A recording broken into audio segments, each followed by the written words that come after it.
Close your eyes and imagine. What if the things in life that cause us the greatest pain, the things that bring us grief, are challenges? Challenges designed to help us grow, to ultimately become what we were always meant to be. We feel like we've been buried, but what if, like a seed, we've been planted?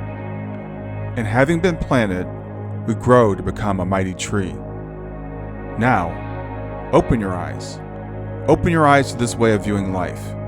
Come with me as we explore your true, infinite, eternal nature. This is Grief to Growth, and I am your host, Brian Smith.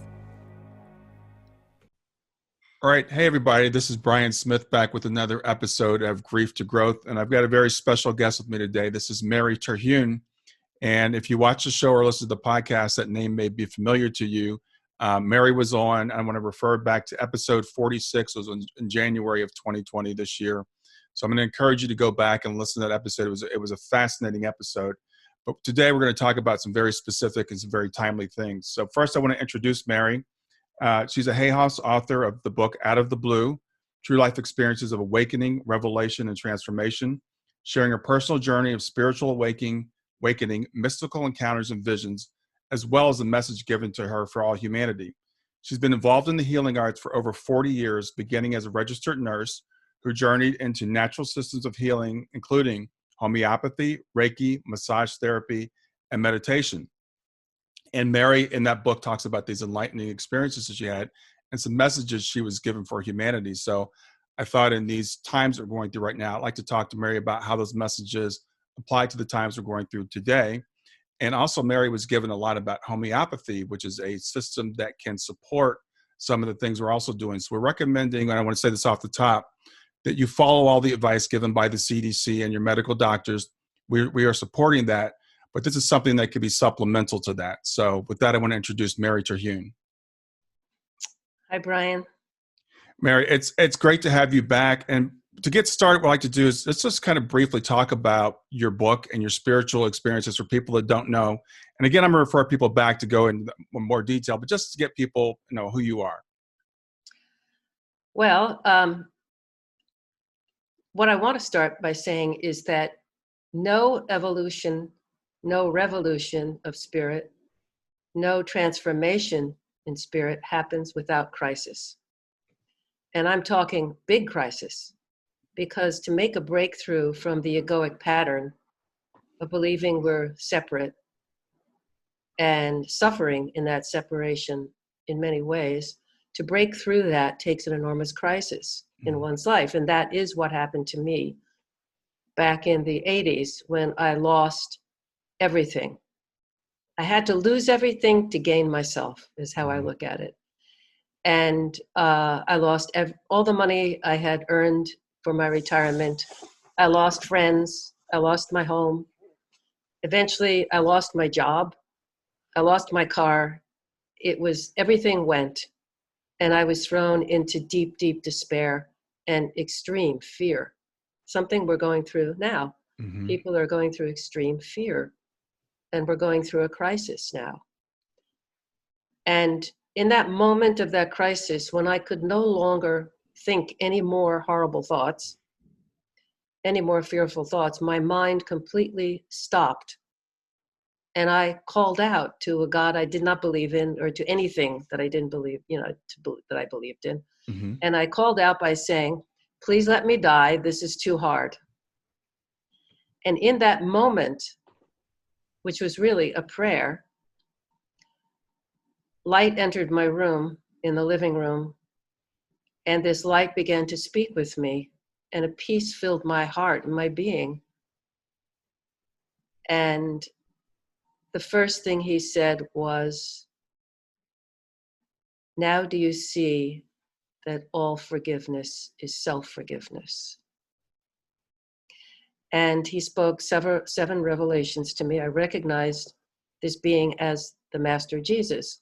Mm-hmm. I was raised Catholic, but had left that a long time ago because I felt it separated people from each other, and I didn't believe in that.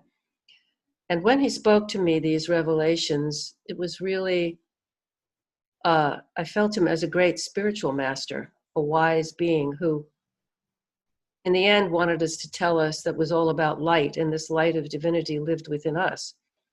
And as he spoke these 7 revelations on the ego, on disease, and other things, which is in the book, of course, he opened up my whole chakras. In other words, he opened up this energy system within me, this divine energy system. Of course, I didn't know at the time that this was the Kundalini, the energy that's dormant within the bottom part of our chakra system. But I experienced it. I had sort of vaguely heard about it at that time. I was working in a hospital in research administration in Boston. I was attending my 3rd year of massage school, because instead of going in to become a clinical psychologist, I ended up going into the healing arts in that way, and the other healing arts. And it was shocking to me, but yet it felt so familiar, and it felt more real than real. And I had never known about this, heard about this energy in my life growing up, of course. And I knew that this is what I wanted, but I had no idea that this lived inside me. It would take me many years to assimilate and understand what was given to me. A few years after that experience, and I explain it very deeply in the book, I don't want to go into it too much now because people can listen to this in that other interview I did with you. Yeah. I don't want to get, bogged down in that, but it was quite so phenomenal. It changed me forever, opened me to a love I never knew existed inside me. He opened the 3rd eye, and I could see things that I couldn't see before, like the photonic light behind the universe that creates the universe, which some call consciousness. I call it consciousness as well, but it's divine in nature. It's a dynamis, a dynamic force of intelligence that lives in us as us. Later, I would discover that that was my true nature. At that time, I thought it was, what is this about? I recognized it, but I didn't completely assimilate it, knowing that this was the true nature of humanity. And I was sort of stepping back and forth into the egoic structure of fear. The egoic structure starts with fear, and then it goes downhill from there. Pride, ego, all of those things, jealousy, thinking other people are different than us, and therefore I can treat them poorly. It had nothing to do with me. And many of these other aspects of egoic structure. And from those egoic structures, of course, we created world structures. We created our world structures that said, in this world, all of our structures, our medical structures, our financial structures that said, I can have a lot, but there's not enough for you. Those are egoic structures. I can have this, but I cut the line off for you. These people can have this, and you don't get that. Because there's not enough. Well,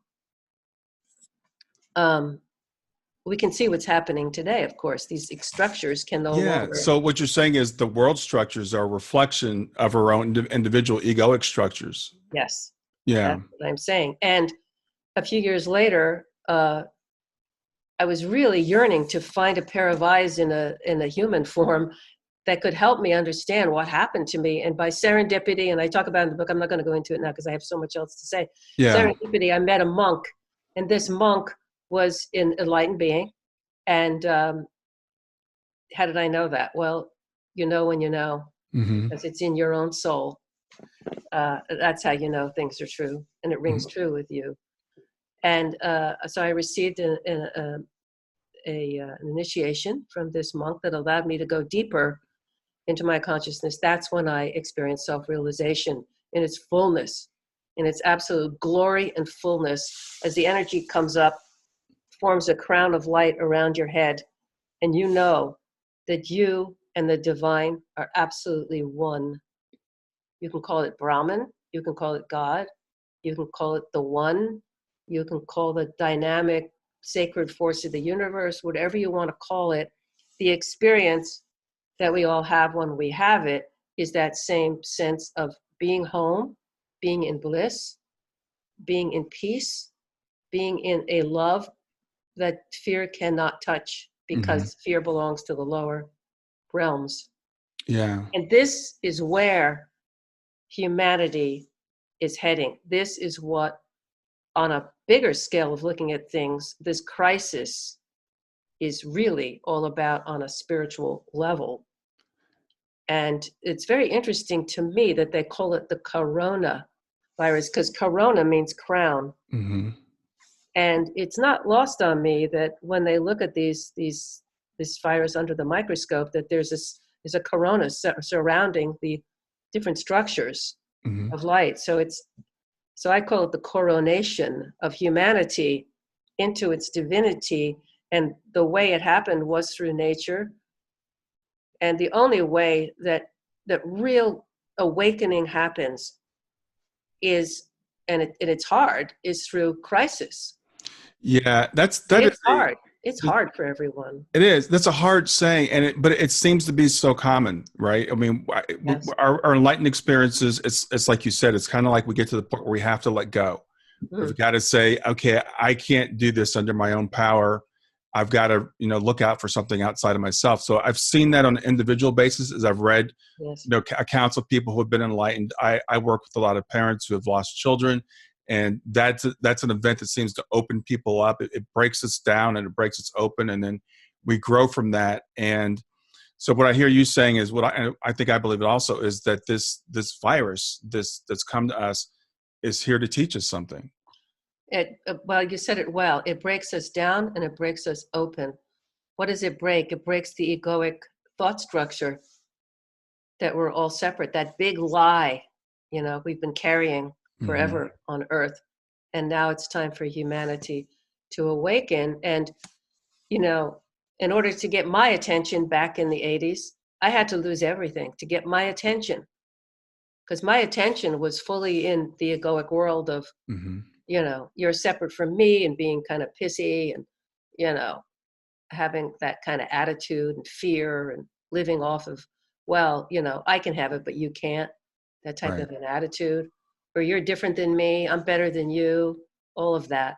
All that has to break away, because it's a lie, and it keeps us in our own prison of fear and doubt, and we don't know who we are. So this is the time of, Mother Nature is delivering it. For a long time, we've known we can't keep living this way.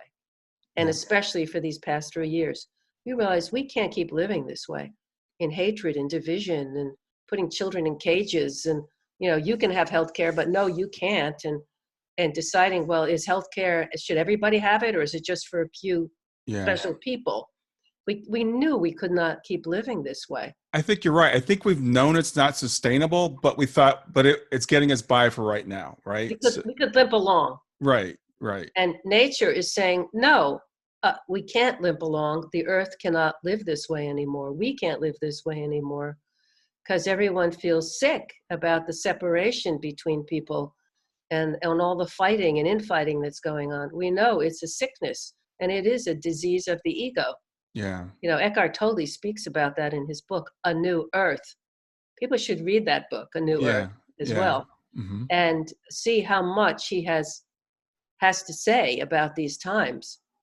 And so we're creating a new structure in us. And from that new structure in us, as we reclaim our divinity, come out of fear and really claim that we are strong. Have that. Say that I am strong. Say, I am that I am, and be strong. Yeah. I am strong. Well, I think one of the interesting things about this virus, as you were saying that, I just was reminded, it's all over, right? It's omnipresent. Everybody. It's everybody. Everybody is Everybody. vulnerable to it. But it's really weird that it drives us physically apart.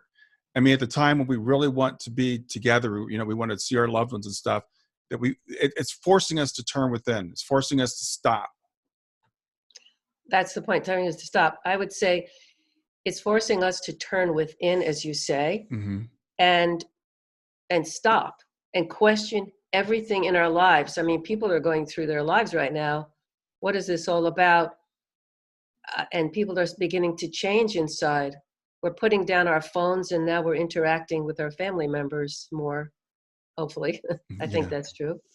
And going out for walks together in families, going out, for the people who are in your home, not Yeah. others. Yeah. And then going out for walks by ourselves and keeping our social distance, and following all those rules that the CDC has said. That's very important to do that. Mm-hmm. We're having an appreciation for germs, viruses, and how they play a role in our health and well-being, and how being balanced in ourselves is very important. How to not get out of balance with nature, because this virus came from nature. Mm-hmm.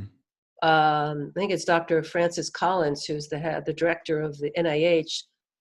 They believe it has come from bats and another mingling with another species as well. Mm-hmm. And it's really interesting, Brian, and I know for the mystics in the room here may appreciate this. Others may, be quite skeptical. But a few weeks before this whole thing happened in the United States and we became aware of it, Mm-hmm. I had a dream, and it felt like one of those dreams Mm-hmm. where you're Yeah. like, oh, this means something, but I'm Mm-hmm. not sure what it is. In this dream, I was in a building, and I was in a room, and it was like a classroom. It was a classroom, and there was a man in there. And all of a sudden, things started flying around the room, and I realized they were bats. And one of them went into my hair, and I brushed it away. And I left the room. And when I left the room, the door was left open a little bit, and I thought that man should close the door because bats could harm humans. Mm-hmm. And sure enough, only to find out that Dr. Collins is saying this came from bats. Yeah. So it was like a forewarning of something to come, but I didn't know what it was. And when all of this broke loose, and then I understood that very strange dream. And the interesting, in Ted Andrews' books, In the Meaning of Animal Speaking, bats have to do with an initiation. Mm-hmm. And we, humanity, certainly is being initiated into its divinity if we can understand it from that point of view. Yeah. And this, what's happening in humanity is extraordinary. And any transitions of this magnitude, which has never happened on this planet before, is fraught with difficulty. Yeah. And coming together in love and being kind, I've noticed people are kinder. They're moving more slowly, more Mm-hmm. thoughtfully. Mm-hmm. And I noticed that across the board. Yeah, it's interesting, Mary, because I hesitate to use the word unprecedented because everybody thinks that everything that happens to our generation is unique. It's unprecedented. But when you think about this, I mean, we've had pandemics before, but we're so interconnected now, and we can literally see what's going on, and we could trace this thing from Wuhan in November or December to all across the world in just a matter of a few months. And we're seeing how tightly interconnected that we are and how dependent we are on each other.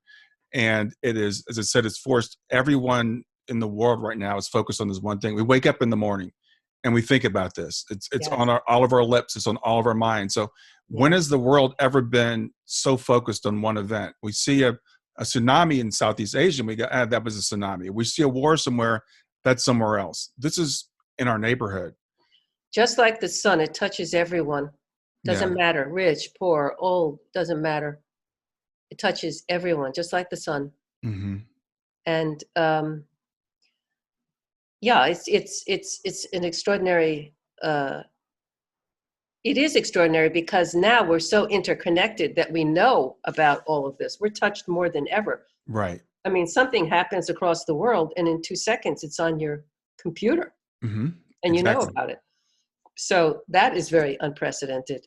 Now, the astrologers, I'm not an astrologer, but I've been listening to the astrologers talking about the planetary alignments at this time, and it fascinates me. So if any people, get a chance, go on YouTube Mm-hmm. and look this up. They're talking about these big transformative planets of Saturn. Saturn is all about discipline and structure. Saturn, and I'm just going to look at my notes because I'm not an astrologer. Yeah. But Saturn and Jupiter being conjunct an earth sign, Capricorn. Capricorn is all about earth, material structures. And when Saturn and Jupiter come together in these earth signs, in these conjunctions, very tight alignments, things happen. For example, in the Industrial Revolution happened around the 1800s when Saturn and Jupiter came into the earth sign of Capricorn. That's when we had the Industrial Revolution. Heavy machinery, fossil fuel, coals, everything heavy, heavy, heavy, heavy. We came into, in terms of medicine, we came into drugs and penicillin around, the 1900s, and all of these earth material substances. And now what's happening is Saturn, what's happening this time now, from my, excuse my astrologers if I get this wrong, but it's pretty close. What's happening now is Saturn and Jupiter are conjunct in Capricorn, and Pluto, the planet of death, rebirth, and initiation, has joined in. These alignments happening now they're speaking to, with Jupiter being an expansive but also protective planet, with Saturn being the disciplinarian, saying we have to have structures, we need rules and limitations, and with that, and Pluto saying we have to break everything open because we need new paradigms coming in. In Capricorn, all of our structures on Earth, it's saying, oh, we are going to just burst open all of these structures because we see the limitations of them. Saturn is about limitations. It shows you your limitations. So we're seeing the limitations of our medical system. We're seeing the limitations of our financial system, our educational system. All of our systems it's like they're just blown. And however, the good news is we're moving this whole year. We will be reevaluating ourselves. First of all, ourselves not being identified anymore with a case of mistaken identity that we're separate egos, into reclaiming our divine oneness out of fear, reclaiming that in ways we've never experienced before. A few of us have experienced it. More. This is what's being offered to humanity at this time. This is our great initiation of humanity. And I want to read what I was told and given when I had that experience of self-realization. Of course, I was asked to go back into the ego to learn more lessons, and I had to do that. I wasn't happy about it. However, out of it came this book. But this is the message I was given, and this is a message for humanity right at this time. And it's ours. It belongs to us. Don't let anybody tell you differently either. The message I was given was this: here is your divinity, the divinity that awaits all mankind. Your soul wants full expression now. This is the presence. This is the living presence. This is living. This is real. And when that happened to me, Kundalini energy came up and the light of 1,000 suns opened the crown of my head. And I remembered my true home and reclaimed it as one. I was no longer me, Mary, the personality, and God. I was only God or divinity or Brahman, as one entity, one being, one divine being creating the world. This is what we're being asked to reclaim in ourselves. And we are being challenged, and it is not easy. The death and the grief that we feel, a lot of it is just, what it really is the death of the ego and releasing everything we thought was so permanent and familiar. And we have to take care of ourselves. Well, Um, let's talk yeah, about fear for a moment, because you touched on fear, and fear gets a bad name. I mean, people say fear is a bad thing, but I see fear, as you were just saying, fear is what's kind of motivating us to move forward. Fear is what's gotten all of our attention. Fear is what's caused us to all turn and focus and to slow down and stop. So yeah, I want people to understand it's okay to feel fearful right now. It's natural to feel yes, fear right now, and let that fear motivate you into the next thing. yes, to turn inside. And one, you know, one of the ways you can do that is to just go into your breath. Just Hmm. take a breath in, hold it for 4 seconds, and then out to the count of 7 seconds. And Hmm.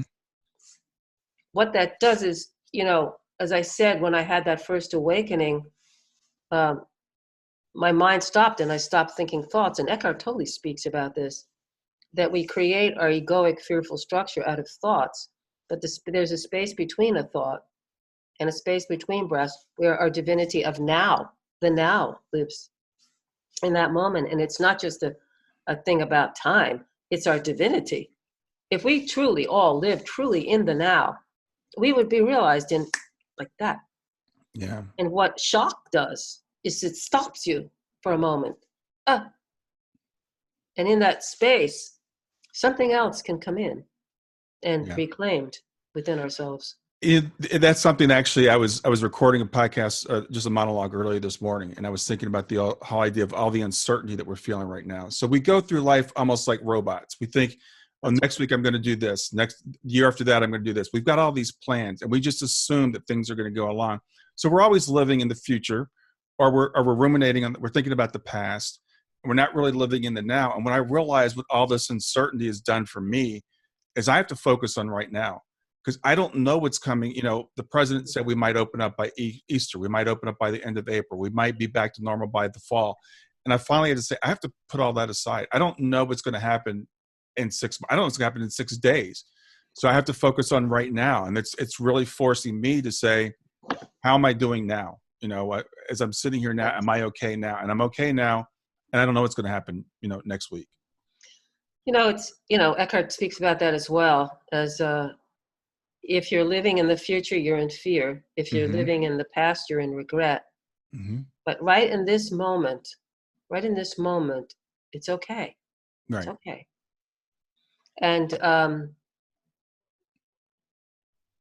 there's so much to say about it. But and anyway, in the what the astrologers are saying, we're going to be moving. This Saturn and Jupiter conjunction is slowly going to be moving in December, and we're going to be moving into Aquarius, the air signs, which are much lighter. Mm-hmm. And eventually we're going to be staying in air signs with Saturn and Jupiter for till 2153 or something. And so they call this the age of Aquarius. Yeah. It's going Yeah. to be moving into the air signs, moving out of Capricorn, which we've been in for, or moving out of those earth signs, which we've been in for forever on this earth. And now we're moving towards that. And Aquarius is the great innovator, and it's lighter energy. It's not that heavy material. So we'll be moving out of fossil fuels. We'll be moving out of, in the field of medicine, we'll be looking at consciousness as a real entity. And Mm-hmm. it's very interesting because I came across an article recently by a physicist and cosmologist from MIT, and he wrote this abstract called "Consciousness as a State of Matter." And his name is Max Tegmark. Mm-hmm. And why is that important? Because if we're moving into consciousness as the new, let's go to light bodies, then we're going to need to move into a system of medicine that not just works on a material level, but works on with the dynamis of the body. But first you have to recognize there is a dynamis, that there is something called consciousness and that it's quite real. Right. And I suppose that's where other modalities, of course, the acupuncturists work with this energy of the body, right? The homeopaths work with the energy. Homeopaths don't treat, of course, diseases. That's not what it does. Mm-hmm. But it works with the dynamis, the energy of the body through a law called like yours like, and and these remedies are made from nature, and they're only existent on a nano form, Mm-hmm. so that there's no material in it, and all they do is act as a catalyst for your intelligent immune system Mm-hmm. to heal itself through the innate law of like yours like. So that's a new paradigm. Yes. So we are going to be coming into new, and of course I love my system of medicine. I love all the surgeons and the nurses and the doctors. I mean, they're my brothers and sisters. That's where I came from, Mm-hmm. you know? Yes, And of so we course. have to Mm-hmm. have intelligence about when do we use what, and Right. what can we use now? Right. And this is where homeopathy can be supportive of us. I've And heard some energy healers put it as if I break a leg, I'm going to go to the hospital and get my leg set. But if I've got a systematic type of thing, I'm going to use something like an energy healing, like a homeopathy or Reiki or something. acupuncture or Yeah, something like whatever. that. So, I believe as we wake up to these new paradigms, and it's hard for people to change, because the first thing you want to do is hunker down and hold on to your old paradigm, because that's where you feel you're secure. Right. But in the truth, when you open up and allow other paradigms to come in that can be supportive, it's not that you can't work in both. You work in tandem, you work together. Right. So homeopathy is great to help perhaps prevent your system from being overwhelmed. Right. And if you need to take whatever drugs you need to take them. Right. We have to learn to work together to support each other. And I hope, homeopathy was once part of our medical system in the United States. It's used all over the world. It was once part of our system. Mm-hmm. And some thought they didn't like it because they didn't understand the science behind it. But now we're catching up. Our science is catching up with it, especially when you have somebody like the physicist talking about consciousness as a state of matter, to Mm-hmm. recognize it as a real force in our dynamis. And for me, on a spiritual level, because I've experienced so profoundly this consciousness, that its nature is an intelligent, divine nature. Mm-hmm. And I was recently reading about Dr. Francis Collins, who's the head of NIH. Mm-hmm. And he wrote a book called, he wrote a very interesting book. I actually met him many years ago. He wrote something called The Language of God. A scientist presents evidence for belief. Okay. And he believed that there was really no separation between science and, he called it religion, I call it spirituality. Mm-hmm. And I believe those two come together in consciousness, recognizing consciousness as the dynamic force that's in the body. And people who've had near-death experiences like I have had, and many have had, realize that you can't die. The body drops away. Yeah. And wait a minute, I'm still alive. I just don't have a body. Yeah. I can communicate, but it's different. Yeah. On a different way of communicating. And so that's by air. And so this is, as we're moving out of these strong planetary forces in earth signs, especially Capricorn at this time, Mm-hmm. we're breaking open the old paradigms. I mean, these old paradigms are going to challenge us as to whether you're going to be open to it or not, or you're going to shrink in fear because you think your safety rests in the ego. Yeah, and one thing that concerns me is I've already heard people. I'm in Ohio now. We've been on lockdown for about 2 weeks. Yeah. And people are saying already, I just can't. I want to get back to normal. I can't wait to get back to normal. So the ego is not normal. Yeah, I say the ego is not normal. That was the issue. Yeah, and that's the thing. I was saying, and I hate to even say this, I think this virus is going to be here long enough until we learn whatever lesson it's here to teach us. And I'm not sure we're there yet. I mean, we're in the midst of it. We want to go right back to where we were. We want to just And we can't, because it's not good for us. In fact, in actuality, consciousness wants to know itself. Mm-hmm. So you could say that humanity is calling forth this self, Yes. this awakening from itself, whether Mm-hmm. it's aware of it or not. Some people are aware of that, and some people aren't aware of it. I completely agree. And it's a gift. It's a tough gift. It's a tough waking up. It's not easy to wake up. When I had to wake up, I went through hell. Mm-hmm. It was awful. Mm-hmm. And I remember it very, very well. Yeah, and I think we need to acknowledge that. I mean, this is a tough thing. So I think when we're having these conversations, I don't want to minimize the pain and the fear No. and the death, the grief that we're going to suffer. I mean, they're saying now in the United States probably 100,000 to 200,000 deaths, Right. and that's a very real thing that it's scary. Yes, and that's difficult. Of course, for those who have experienced that our nature is eternal, it doesn't hold quite the same weight. Although Right. if we lose loved ones, of course, we're going to grieve just like everybody else. Absolutely. Because, I mean, even now we miss hugging each other. We miss the physical presence of each other. Mm-hmm. Right now, we have the energy presence of each other through remembering each other with love, Mm-hmm. or maybe even doing Zoom with each other, but Right. it's not the same.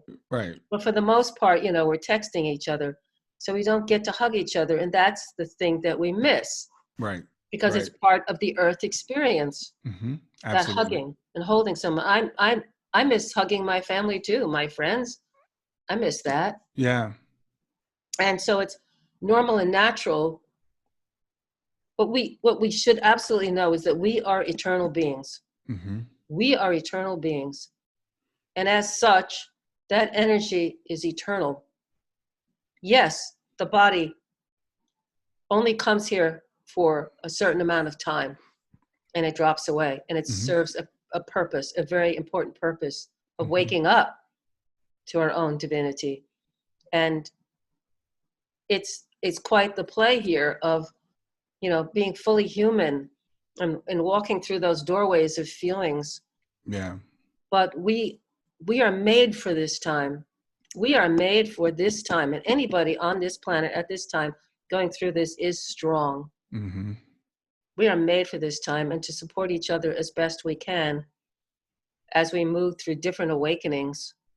And one of the classes I'm actually doing is to offer some, people can register it online on my website, Yeah, let's talk about your maryjane.com. class. Yes. I'm going to be teaching, I'm keeping it very small, Okay. because I'm going to do it on Zoom. It's the first time I've ever done it I have never used Zoom before like that. And so I have to learn the new technology. I can help you with that. Okay. So I'm getting up to speed on it. Mm-hmm. So the classes are for women in particular, Mm-hmm. because women are usually the bearers of health information, and usually they're the ones who sort of are more in control of their health in the family, and usually the ones who will spread the information more. And it's going to be on the different ways we can support our health as we move through this. One of them will be speaking about homeopathy, Mm-hmm. and certain remedies that help to support the system in particular ways through this time, and have always been used in epidemics, actually, to help people support themselves through these ways. I'm going to be talking about some antivirals that you can take to do that, and just little things like gargling with salt water, warm salt water, twice a day. That warmth of the salt water, viruses don't like that warmth. And this is why they're telling us, wash our hands with the soap and rub it, because it's covered, it's a molecule that's covered in fat, and so the soap breaks that down, Mm-hmm. and the friction breaks it down. So anything that's warm like that in salt water makes it incompatible with viruses, and viruses enter through eyes, nose, mouth. Mm-hmm. And that's what sets off the alarm in the immune system. We got to do something about this, Right. And so little things like that I'm going to be teaching women. So I'm only keeping it to 30 at a time, so we So can be people live. can go to your website, maryterhune.com. maryterhune.com, click on classes. Okay. I'm going to start the classes April 16th while I get up to speed on the technology and everything. Okay. I'm preparing for it. And I'll go on for an hour and a half. And I'm going to keep, and I have another class, same thing, live. I want to do them live. I don't just want to make a video of it, because people actually need to speak with you live. So I'm going to attempt to do this. And that will be April 22nd will be the next one. And I will continue doing them live as long as people are interested in it. Great. Right.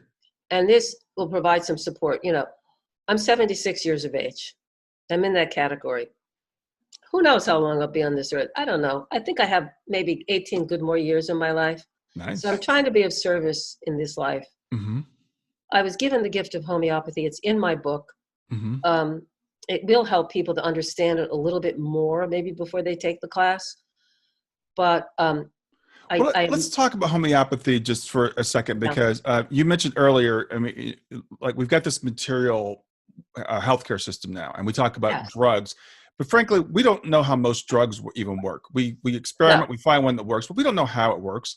Anesthesiologists, I've heard them say, we don't know why anesthesia works, because they don't know what consciousness is. They know it works. They've tried it. So we assume that works. But when it comes to something like homeopathy, we've kind of pushed that to the side. Yeah. And it's a fear of, you know, how can that work? I don't believe it. We don't have the science to prove it. Let's get rid of it. But, you know, as consciousness becomes more of a real factor as a type of matter, this is going to improve our healthcare system. This is going to begin to improve how we prevent diseases. This is going to improve how we use that model so that drugs are not causing so many side effects and deaths in people as they do. Right. And so this can only improve everything we already have and open up to this new paradigm. And so I'm excited to see what will happen as we open up to this understanding and paradigm. So in you know, that's the changes occurring in the field of medicine, because we can't wait for a year for a vaccine. We can't wait a year. Right. We need something now. And these are the kind of support things that we want to give to each other now as we're moving towards something that's easier on the system, that works very quickly, that we can use quickly. And so I believe in our models and methods of prevention are going to change for the better, and to be, you know, the people's medicine. And it's going to be affordable, and people can learn how. I believe you have to create a healer in every household. A healer in every household. In your medicine bag, you're going to have this, this, and this. So if this happens, you learn about it, you can be taught. I do believe the nurses are going to play a big role in this. I say this in my book. I believe they're going to open up clinics that are going to help to educate people. Every person needs to be educated in terms of their health, really health, and to be responsible for it through knowledge.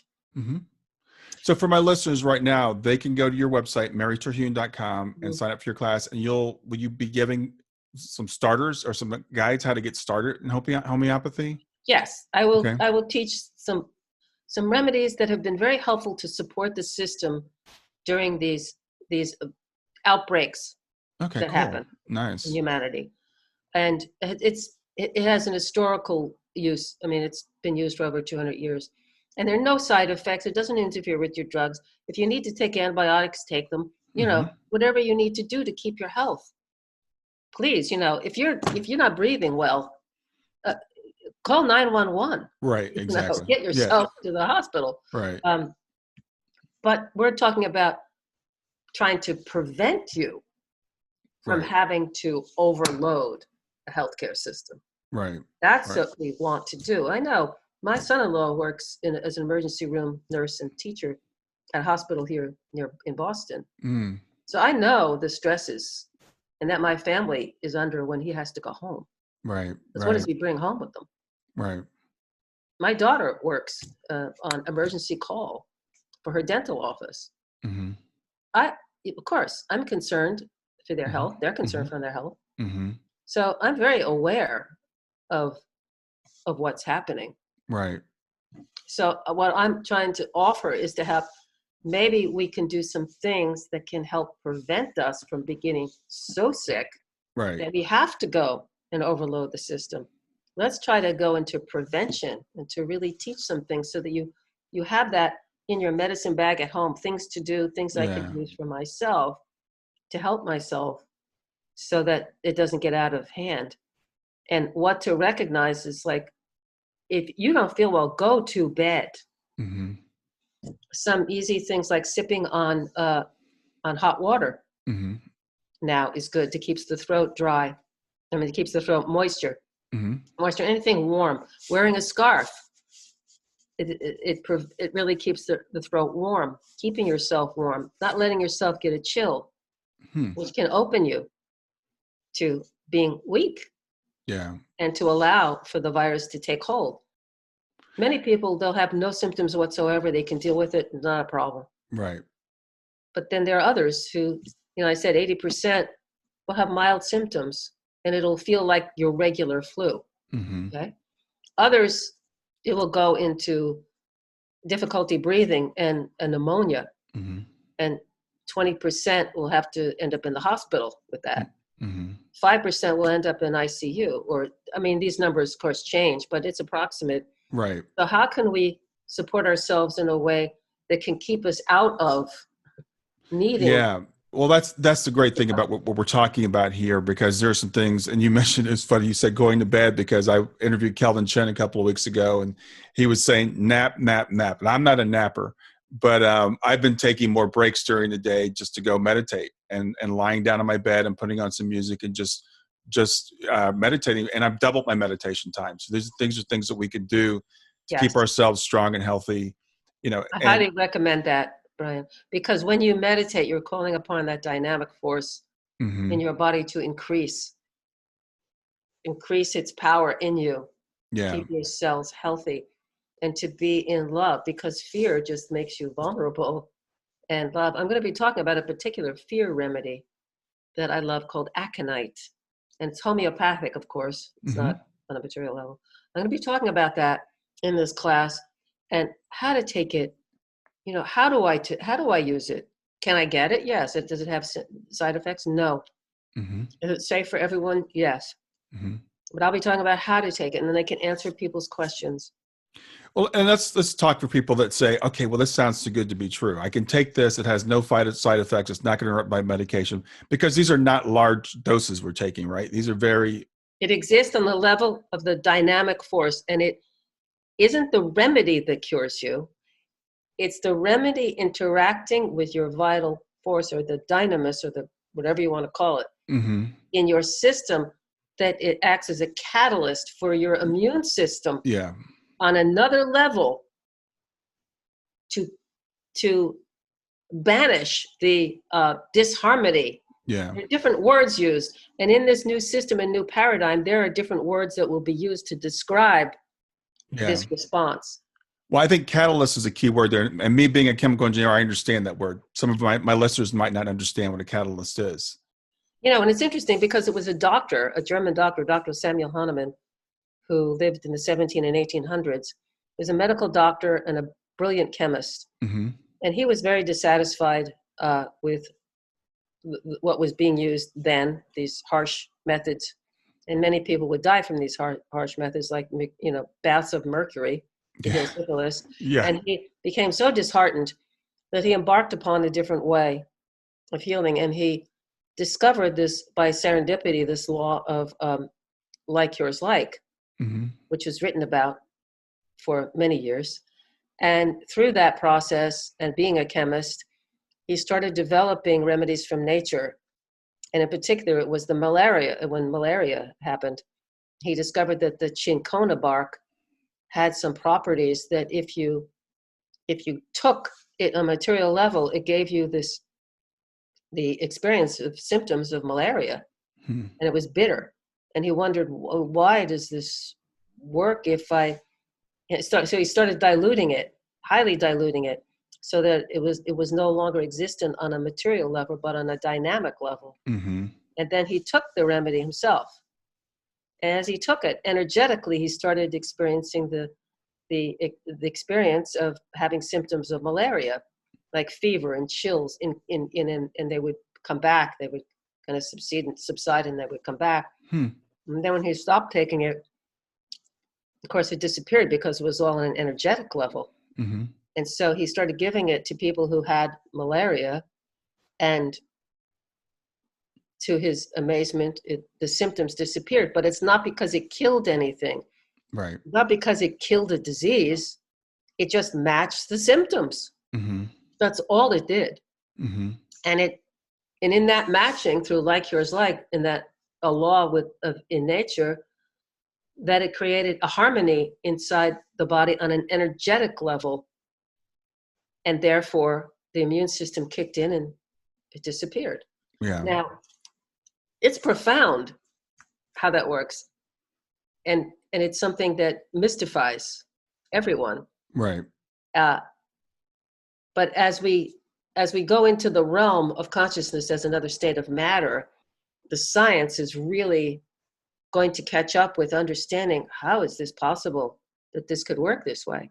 Well, it's interesting because we're having this I'm thinking about the placebo effect, which in medicine we know is super strong. So every drug that is tested has to always be tested against the placebo effect, because and nobody understands the placebo effect. And modern medicine, it's not something that the materials really want to admit, but they have to, and they have to include it in drug trials, because they know a certain percentage of people, if you give them a pill and tell them it will do this, it will do that. Well, of course, when you give remedies to babies, they don't know what you're giving them. You give remedies to dogs, and they all get well. Yeah. The harmony's restored, and it's like, oh, yeah, it works. Yeah. So much for the placebo effect. I'm not saying that the homeopathy is just the placebo effect. That's what they accuse it of. I mean, that's one of the many accusations. Yeah, I'm not saying that at all. I'm just saying there are things that we don't understand about. There's things we don't understand, and so this whole field, as we move into the air signs, as we're moving in this big conjunction that's going to happen in December, I think 21st or whatever it is. Mm-hmm. It's going to be huge. We're going to be catapulted into, just like we're being catapulted into a new life. Yeah. We're going to be catapulted, for those who wish to. If you wish to come into your divinity now, the doors are wide open to move out of the fearful ego. And one of the things you said, Brian, was very important, is to meditate a couple of times a day. Just lay down, put your earphones on, or just lay down, get away from the frightening TV. Mm-hmm. Just shut it off, go outside, go for a walk, be in the sun, or just close your eyes and meditate on the space between your breath, like I said, and space between thoughts. You can even use a little mantra, I am that I am, I am that I am, calling yourself home. Because we're bringing heaven on earth to create new structures, new paradigms. And it is unbelievable as we go through this. Yeah. And we're all going through it together. We're all going through it together. Yeah. And it's not easy for any of us. It's not easy for me. It's not easy for you. Yeah. I have a daughter that I worry about. I have a 23-year-old daughter. So we all have loved ones. My parents, I talked to my father this morning. It's his 82nd birthday. And I was like checking on to see how they're doing, because they're under quarantine. And he's like, well, your brother and sister won't let me leave the house. I'm like, no, don't leave the house. Do everything they're telling you to do. Yes. Follow the guidelines, folks. Yeah. Follow the guidelines, please. Yeah. And I'm following them myself. But Mary, I really appreciate you doing that. I think this is so timely, because I want to give people hope as we're going through this, that we're going to get through it together. I want people to see this as an opportunity for us as humanity to grow and change. And I truly hope we don't go back to normal, what we call. We won't, because once you bust through, we can't. I mean, the whole earth is evolving. And so let's learn the lesson now. Yeah. Because if you keep holding on to the old paradigms, it's going to hurt more, and you're going to be in more fear. So just, as Eckhart says, be in this moment of the now, be here, and without resisting and denying that it's happening. Yeah. It's happening, and we are calling it forward. It's coming. If people could understand, your soul is calling this forward in yourself, because you're tired of living in fear and lack and suffering. Yeah, I think that's really important, because I know some people might view this as a judgment. Some people No, might view this as bad karma, and I don't see it as that at all. no. I don't see it as judgment. I don't see it as, We're I see it evolving. as you said, we're calling this thing forth, We're because, evolving. yeah, We're yeah. evolving, and we're evolving together. How extraordinary. How extraordinary. I feel closer to people in my building than I've ever felt before. I feel closer to the people when I have to go to the grocery store with my mask and gloves, by the way. Yeah. And I feel so loving towards them and the work that they're doing. Yeah. And, as they say in, what is it, Jesus said, and the first shall be last and the last shall be first. Yes, So now we're exactly. seeing that it isn't CEOs are the heroes. It's your grocery store woman or man. Has to Exactly. stand there and be in the midst of this, all these people coming through, and they have families, they have loved ones, Yes, and those are now they've become the real heroes. absolutely. Absolutely. So The guy that brings the packages to your door, he's a we hero. we can sit here and we can order stuff, and I've got friends that are like, they're ordering their groceries now, and I'm like, we're Yes. able to pay for someone to go bring our groceries to us, so we don't have to do that. We need to appreciate every job, every person. And so now we're seeing it's a great equalizer, and this is our spiritual nature belongs to everybody equally. It's equal. Your divinity is equal.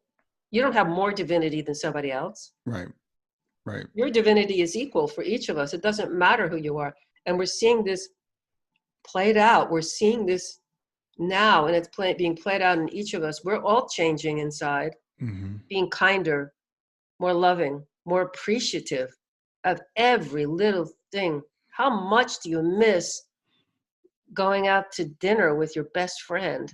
Yeah. Yeah. That's a loss. Well, I tell you, a couple weeks ago, I went to get eggs because, eggs were gone for something. First it was toilet paper, then it was eggs. Yeah. And we called Trader Joe's and they said they had eggs. So I go over to Trader Joe's and they had eggs. And now they actually had the eggs that I liked too. They had the ones that I wanted. And I was like, wow, this is really cool to be able to get the eggs that I want. But, most of the time it's just like you expect the shelves to be full. Yes. So from now on, everyone, from now on, we are going to keep evolving and changing and opening to something far greater that we're going to love so much more, because then we can move out of this fearful separation. And it's not just a theoretical idea, but it is going to become, if you open to it, is literally changes you. And this light can come pouring through you and bring you peace and quiet in the midst of the tornado. Yeah. Oh, wow.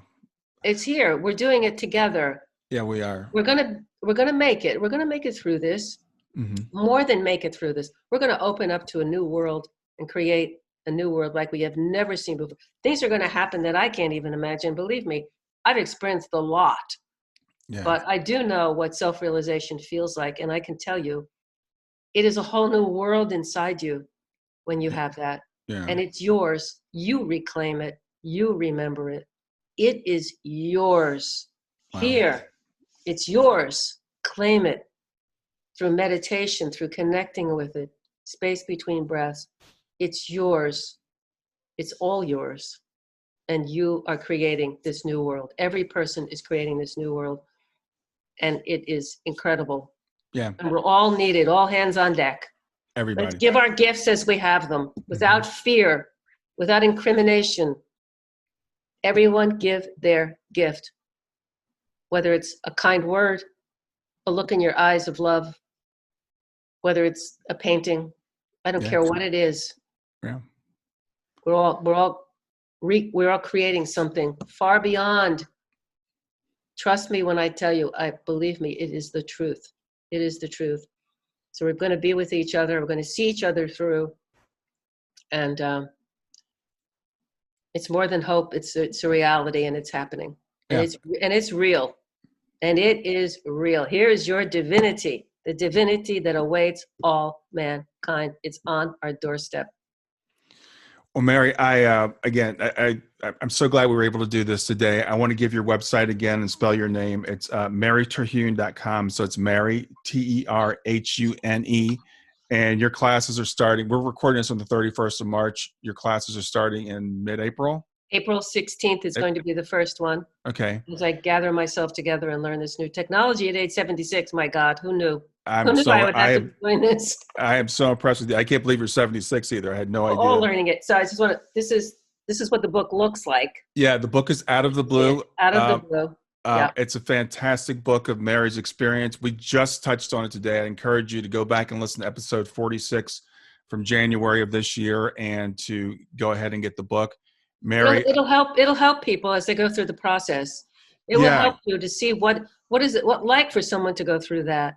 Yeah, well, you went through on a micro level what we are going through on a macro level. Macro level. Yeah. And there are other people like me, and I always wondered, why did I have to go through this? What was my purpose on this earth? And now is the time for each person who has gone through this to give support to others, to let them know we're going through this. This is good.